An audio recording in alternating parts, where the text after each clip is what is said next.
Tax के मामले में बीजेपी का पहले भी पास्ट में भी रिकॉर्ड ये रहा है कि जहां तक ऐसा मेरे को संभावना लग रहा है, तो यहाँ पर एग्जिट पोल्स दिखाए जा रहे हैं कि बीजेपी के आने के बहुत चांसेस हैं। तो टैक्स के मामले में बीजेपी का रुख पहले से भी काफ़ी ठीक रहा है, लेकिन उससे बेहतर चीज़ है उसको जो पॉलिसीज़ हैं उनको सरलीकरण, जैसे कि इन्होंने बोला, उनका सरलीकरण होना चाहिए। और किसी भी इकोनॉमिक डेवलपमेंट के लिए सबसे ज़्यादा ज़रूरी होता है इंडस्ट्री डेवलप करना, और इंडस्ट्री के लिए डेवलप करने के लिए लेबर भी बहुत ही ज़्यादा ज़रूरी होती है। और नरेगा जैसी स्कीम्स की वजह से अनफॉर्चुनेटली पिछले 10 साल से जो लेबर और इंडस्ट्री और सरकार तीनों के बीच में एक जो नेक्सस होना चाहिए था, एक जुड़ाव जो होना चाहिए था, वो नेक्सस होने की बजाय, जुड़ाव होने की बजाय, उसकी बजाय उसमें डिसइंटीग्रेशन हो गया है।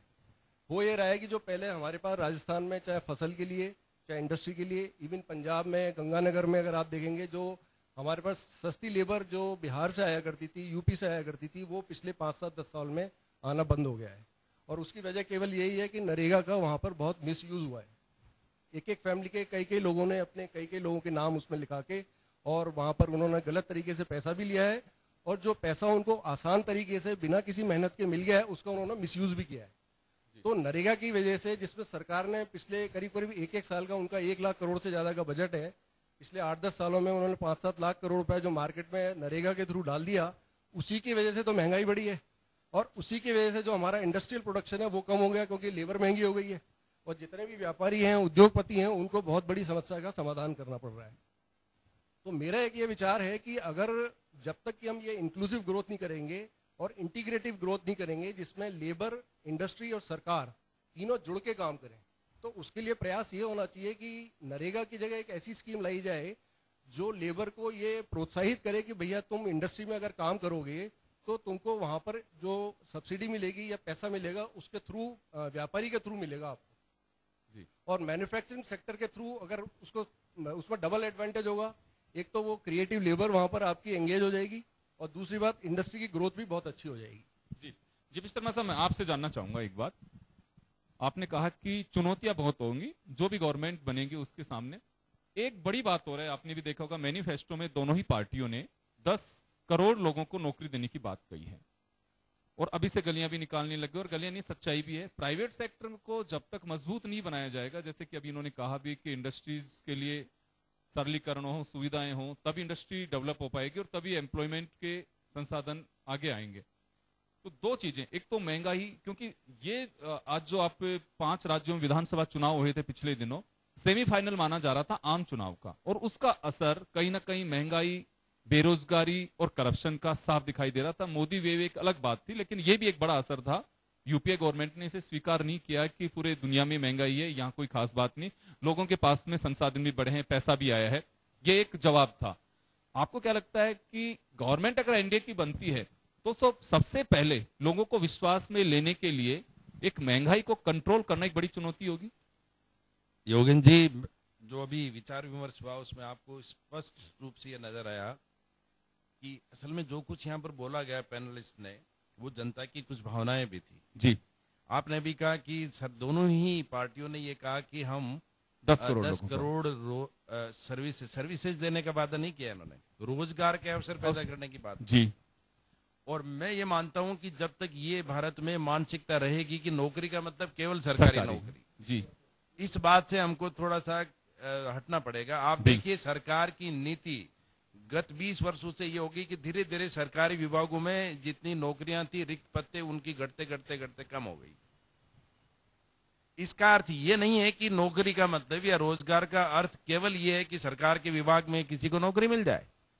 यहां पर रोजगार के अवसर पैदा करने की बात दोनों पार्टीज ने अपने मैनिफेस्टो में कही है, जिसका तात्पर्य ये है कि लोगों में ऐसी क्षमताएं पैदा करें, ऐसा इंडस्ट्रियल और एग्रीकल्चर क्लाइमेट क्रिएट करें कि उनको अपने स्वरोजगार के लिए भी अवसर मिले, इंडस्ट्रीज में भी जॉब मिले। एग्रीकल्चर, अब आप देखिए एग्रीकल्चर में कोई व्यक्ति रोजगार रहता तो अपने आप को बेरोजगार ही मान रहा है। आप कहीं भी सर्वे करवाइए गांव में, आप पूछिए क्या नौकरी कर रहा है, वो कहता नहीं साहब बेरोजगार है, जबकि वो एग्रीकल्चर में काम कर रहा है। असल में हिंदुस्तान में जितना डेटा है वो बड़ा फ्रैक्चर्ड डेटा है हमारे पास। अगर हम स्टैटिस्टिकल डेटा को देखते हैं तो ऐसा लगता है कि हिंदुस्तान की स्थिति तो बहुत दयनीय है, जबकि वास्तविक स्थिति ऐसे नहीं है। तो हमें एक तो हमारा सोच बदलना पड़ेगा। और इस सोच में बदलने के साथ साथ हमें ये समझना पड़ेगा कि प्रत्येक व्यक्ति को प्रयत्न करने पड़ेंगे, मेहनत करनी पड़ेगी और अपने रोजगार की व्यवस्था स्वयं को करनी पड़ेगी। सरकार को केवल फैसिलिटेट करना पड़ेगा, सरकार को वातावरण बनाना पड़ेगा।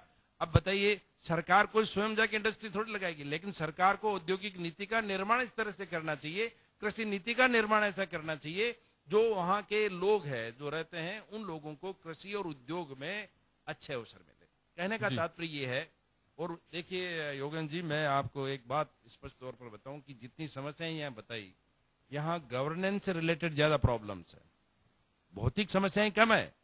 गवर्नेंस की फेल्योर की वजह से आप बताइए 67 वर्षों की अवधि में जो भी सरकार रही है, चाहे वो एनडीए की रही, चाहे यूपीए की रही, चाहे कांग्रेस की रही, क्या उन्होंने ऐसा सिस्टम डेवलप किया ही नहीं? 67 वर्ष लग गए टैक्सेशन को। आप देखिए, प्रति वर्ष 1 अप्रैल को एक किताब आती है, वो उसके पेजेस कभी कभी 400 पेज में आती थी, आज उसको 2-2.5 हजार पेज आने लग गए, और हर पेज में अलग बात। इतने कंफ्यूजन, इतने कॉम्प्लेक्सिटीज है कि व्यापारी और चार्टर्ड अकाउंटेंट्स उनको समझते समझते ही वो पूरा वर्ष बीतता है, और फिर नई सरकार, नया वर्ष आता है, नया वित्तीय वर्ष आता है, नई घोषणाएं होती है।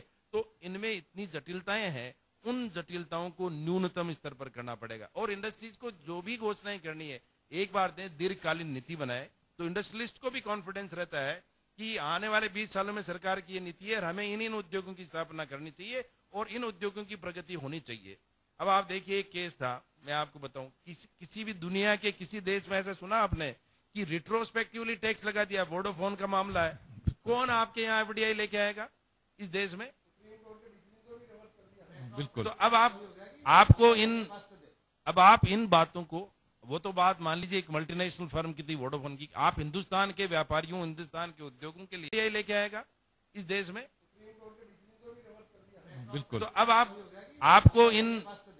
आप इन बातों को, वो तो बात मान लीजिए एक मल्टीनेशनल फर्म की थी वोडाफोन की, आप हिंदुस्तान के व्यापारियों, हिंदुस्तान के उद्योगों के लिए भी अगर आप ये कहें, नहीं साहब आपको पिछले 5 वर्ष से ये आपका असेसमेंट होगा और पिछले 5 साल से ये, अरे भाई कैसे बात कर सकते हो आप? रिट्रोस्पेक्टिवली कोई निर्णय आप लागू कैसे कर सकते हैं? तो हमें थोड़ा सा सोच में बदलाव करना पड़ेगा, सरकार के स्तर पर भी, हमारे नीति निर्धारक है उनके स्तर पर भी, और हमारे जो व्यक्ति उद्योग और व्यापार में लगे हुए हैं उनको झूठी अपेक्षाएं और सरकार से आश्वासनों पे विश्वास नहीं करना चाहिए। और सरकार को केवल ये नहीं है, या किसी भी राजनीतिक दल को केवल जीत करके और सरकार बनाने के लिए अगर थोती घोषणाएं करते हैं, तो वो भी मैं कह रहा हूं कि हितकारी नहीं है किसी भी देश के लिए। वो तो चीटिंग है, एक तरह से माना जाना चाहिए। तो हमें दीर्घकालीन, चाहे वो कांग्रेस हो चाहे बीजेपी हो, वो शासन चलाने में सक्षम होनी चाहिए और समाज में रहने वाले लोगों की भावनाओं के साथ खिलवाड़ नहीं करना चाहिए। जी। सबसे बड़ा इलाज जो भी मैं एक शिक्षक होने के नाते कह सकता हूं वो ये है कि भारत में अगर गवर्नेंस ठीक हो और नरेंद्र मोदी जी का जो विजन है, जो सोच है, जो उन्होंने गुजरात प्रदेश में लागू भी किया, वो ये है कि आईटी से रिलेटेड सारी प्रोसेसेस कर दी जाए, ऐसे प्रोसीजर्स करें, ऐसे पॉलिसीज बनाएं, ऐसे रूल्स बनाएं जहां व्यक्ति का इन्वॉल्वमेंट कम से कम हो। अगर सारा मशीन से चल रहा है काम, तो मैं कह रहा हूं बेईमानी की गुंजाइश कम हो जाएगी, ट्रांसपेरेंसी हो, जानकारी होनी चाहिए। मैं कह रहा हूं कि सरकार जो भी काम कर रही है उसको नोटिफाई क्यों नहीं करती है कि ये व्यक्ति इस काम के लिए जिम्मेदार है, या किसी भी इंडस्ट्रियलिस्ट को एक ऑफिस से दूसरे ऑफिस, एक ऑफिस में एक टेबल से दूसरे टेबल पे घूमते घूमते ही इन्होंने सही कहा कि महीने में 30 दिन होते हैं, 30 दिन में से 5-7 दिन की छुट्टी होती है, 22-23 दिनों में वो कितना सरकारी काम कर पाएगा? तो कुछ चीजें ऐसी है जो हमें गवर्नेंस के माध्यम से ठीक करनी चाहिए, जो कि सरकार को सोचना चाहिए और सरकार के एजेंडा में भी है ये बात। और मुझे लगता है कि आने वाले नेक्स्ट 6 मंथ्स में ये चीजें रिफ्लेक्ट होगी। और आपने सोच देख लिया कि मेरी कैबिनेट छोटी होगी, युवा लोग होंगे, इसका मतलब यह है कि he is result oriented person. अगर इनको मौका मिलता है तो देश में खुशहाली आने की मुझे उम्मीद है। जी, ऐसी बात। चलिए, बहुत अच्छी बात है। ये हर आम जो हिंदुस्तानी है उसको भी यही उम्मीद है कि देश में खुशहाली हो, अमनो चैन हो और इस सौहार्द का माहौल वापस लौटे। हालांकि सौहार्दपूर्ण माहौल हमेशा से रहा है।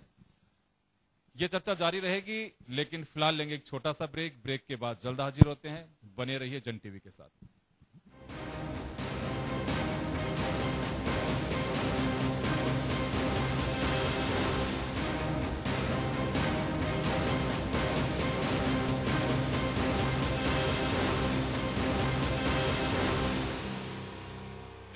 बार फिर स्वागत है आपका। आप देख रहे हैं जन टीवी और हम बात कर रहे हैं कैसी हो सरकार।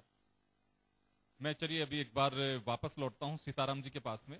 सीताराम जी, मैं आपसे जानना चाहूंगा कि आपने कहा कि इंडस्ट्रीज में जो चीजें हैं, एक सिंगल विंडो की बात की गई, लेकिन वो सभी जिस तरह से 32 डिपार्टमेंट्स के अधीन इंडस्ट्रीज को कर दिया। और ये बात सही है कि आज से नहीं, वर्षों से बात सुनते आ रहे हो, खुद पॉलिटिशियंस इस बात को स्वीकार करते हैं कि डंडा राज, इंस्पेक्टर राज, ये गुंडा राज है, इसे खत्म करना चाहिए। ये लगातार हर सरकार के एमएलए एमपी जब बहस का विषय आता है तो जरूर बात कहते हैं, लेकिन पॉलिसी मेकर जब बनते हैं तो वो पीछे हट जाते हैं। लगातार ये बात कही जाती है कि गुजरात में जो इंडस्ट्रीज डेवलप हुई हैं उसके पीछे एक बड़ा कारण ये है कि वहां पे ब्यूरोक्रेसी है, उस पे सरकार की मजबूत पकड़ है। अभी बात ये, उसके अलावा ये भी कहा जाता है कि फाइल इन्वेस्टर के पीछे घूमती है, वो फाइल के पीछे नहीं घूमता और उसे जवाब देना होता है। लेकिन जैसे कि आप ही ने पहले कहा था कि गुजरात एक राज्य है और भारत एक राष्ट्र है। उम्मीद इसी तरह से, चाहे इंडस्ट्रियलिस्ट हो, चाहे बेरोजगार हो, चाहे कोई शिक्षक हो, चाहे गृहिणी हो, जो मोदी जी की आज वेव दिखाई दे रही है, एग्जिट पोल पे भी अगर यकीन करें तो वो इसी में एक भावना है कि वो शायद पता नहीं क्या कर देंगे। तो एक उद्योगपतियों को भी अगर मोदी मानिए प्रधानमंत्री बनते तो क्या उम्मीद करते हैं? गुजरात के सिनेरियो को देखें तो अभी प्रोफेसर साहब ने एक बहुत बढ़िया बात कही कि 10 करोड़ रोजगार के साधन उपलब्ध कराएंगे, न कि रोजगार उपलब्ध कराएंगे। मैं समझता हूं उन्होंने जो बात कही वो सही है और वो उन्होंने बहुत सोच समझ के कही है, चाहे किसी भी दोनों पार्टियों ने कही है।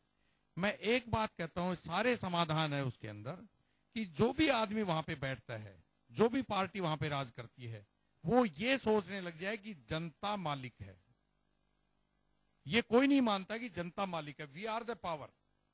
जिस रोज ये सारे मानने लग जाएंगे कि मालिक वो नहीं है, वो सिर्फ जनता के नुमाइंदे वहां पे बैठे हुए हैं और जनता की इच्छाओं को पूरा करना उनका फर्ज है। पब्लिक की, जो हमारे भारत की 135 करोड़ पॉपुलेशन है, वो मालिक है संविधान की। आप संविधान खोल के देखिए, उसके अंदर क्या लिखा हुआ है फर्स्ट पेज के ऊपर, कि इन राजनेताओं को ये मानना पड़ेगा कि अब मालिक जनता है। तो इसमें धीरे धीरे अवेयरनेस आती जा रही है और जैसे जैसे अवेयरनेस आती जाएगी उनको अपने पावर का मालूम लग जाएगा। आज एक बात बताता हूं, बीपीएल किसको कहते हैं? अब 12 रुपए पे अगर बीपीएल की आप निशानी लगाते हो तो मैं तो ये सोचता हूं दुर्भाग्य है देश का, चाहे मोदी जी हो और चाहे मनमोहन सिंह जी हो। आप बीपीएल बचे कहां हैं? बीपीएल नहीं है, बिल्कुल नहीं है। इस बीपीएल की श्रेणी को इनको वापस डिफाइन करना पड़ेगा। आज एक आईएएस अफसर के लड़के को आप रिजर्वेशन में नौकरी दे रहे हो तो आप अन्याय नहीं कर रहे। अरे एक गरीब का बच्चा स्कूल में पढ़ रहा है, वो एससी का है, एसटी का है, और एक आईएएस का लड़का सेंट जेवियर में पढ़ रहा है और हॉस्टल के अंदर रह रहा है। आप उसकी कंपेयर करोगे तो वो 40% लाएगा, वो 95% लाएगा। 40% वाले को नौकरी कैसे मिलेगी? हमें इसको रिस्ट्रक्चर करना पड़ेगा। आप बीपीएल की भाषा, जो आता है, जो सरपंच आता है, वो 20 आदमी अपने बीपीएल में ले लेता है। ऐसे ही उद्योगों की स्थिति है। जो आता है, मैंने एक पॉलिसी बनवाई, मेरे जानकार एक इंडस्ट्रीज मिनिस्टर हैं, मैंने एक पॉलिसी बनवा करके उसमें एक लकुना छुड़वा दिया। शंकर जी के पास गया, शंकर जी ने एक नोटिस दे दिया और उससे मेरे को 10 करोड़ का फायदा हो गया। आज सीमेंट कंपनियां, पहले तो लगवाई आपने,